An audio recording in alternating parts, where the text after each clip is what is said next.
রোকেয়া হলের সামনে এখানে লাঠি হাতে প্লেট বাটি তারপরে বোতল নিয়ে কিন্তু স্লোগানে উত্তাল হয়ে উঠেছে রোকেয়া হলের প্রধান ফটকটির সামনে, এবং সেখানে সাধারণ যে শিক্ষার্থী যারা রয়েছেন কোটা সংস্কার আন্দোলন চায় তারা, এবং এই পাশে যখন পুলিশ সদস্যরা যাচ্ছিলেন এবং তাদেরকে দেখে কিন্তু এই ধরনের ভুয়া খুনি স্লোগানে উত্তপ্ত করে রেখেছে। এবং আমরা আপনাদেরকে দেখানোর চেষ্টা করছিলাম আজকে এই অবস্থান থেকে, এবং সেখান থেকে যারা পুলিশ সদস্য রয়েছেন তারা কিন্তু ইতিমধ্যে এখানে এসে উপস্থিত হয়েছেন এবং তাদেরকে দেখেই কিন্তু এই ধরনের উত্তপ্ত বাক্য বিনিময় করছে।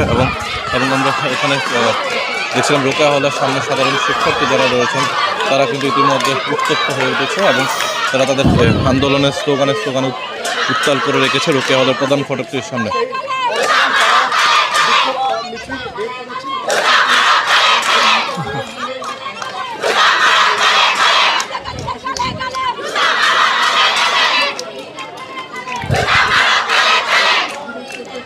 দর্শক, আমরা আপনাদেরকে দেখানো হচ্ছে এরকম জুতা হাতে নিয়ে তারা জুতা মারে তালে শ্রমিকদের সন্ত্রাসীদের গালে অর্থাৎ এ ধরনের প্রতিবাদী ভাষায় স্লোগান দহিষ্ণুতা কোঠা আন্দোলন নিয়ে বেশ কিছু প্রকট হয়েছে বাংলাদেশে। বর্তমানে বাংলাদেশে কি হতে যাচ্ছে বা কি হচ্ছে, যতই দিন গড়াচ্ছে ততই কোঠা আন্দোলন যেন তীব্র হচ্ছে। অন্যদিকে তাদের দাবি না মানার কারণে আর অন্যদিকে যে ছাত্রলীগ হামলা করেছে তাতে ব্যাপক পরিমাণ চাঞ্চল্যের সৃষ্টি করেছে। বর্তমানে যেখানে উত্তাল রয়েছে বাংলাদেশ, সেখানেই যেন এবার থেমে নেই ছাত্ররা।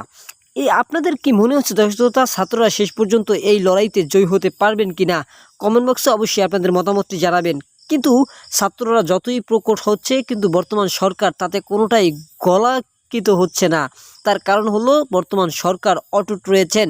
অন্যদিকে এই ছাত্ররা মানছেন যে বলতেছেন তাদের দাবি না মানা পর্যন্ত বা শেষ হওয়া না পর্যন্ত তারা মাঠ থেকে যাবে না। কতটুকু দেখা যাচ্ছে বা কতটুকু দেখতে পারবেন তাতে সামনের ভিডিওগুলোতে দেখাবো আপনাদেরকে।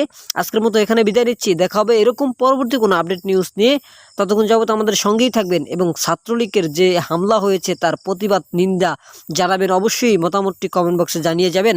অন্যদিকে এর প্রতিবাদ বা নিন্দা আমরাও জানাচ্ছি। যেখানে আমরা এখন ছাত্র সমাজে নেই কিন্তু ছাত্রলীগের বা ছাত্রদের প্রতি অগাধ একটা বিশ্বাস রয়েছে। একসময় আমরাও ছাত্র ছিলাম, তাই মনে করে আপনিও কিন্তু একসময় ছাত্র ছিলেন। তাই অবশ্যই ছাত্রদের পাশে দাঁড়াবেন এবং কি ছাত্রলীগের প্রতি নিন্দা, তীব্র নিন্দা বা বাংলাদেশ থেকে ছাত্রলীগের মতো দলকে নির্বিশেষে নিঃশেষ করা দেওয়ার মতো একটি পরিকল্পনা অবশ্যই ছাত্র সংগঠনকে গড়তে হবে। তাই আজকের মতো এখানে বিদায় নিচ্ছি। দেখা হবে এরকম পরবর্তী আপডেট নিউজ নিয়ে। রোকেয়া হলের এই আপডেট নিউজটি আপনারা দেখতে থাকেন।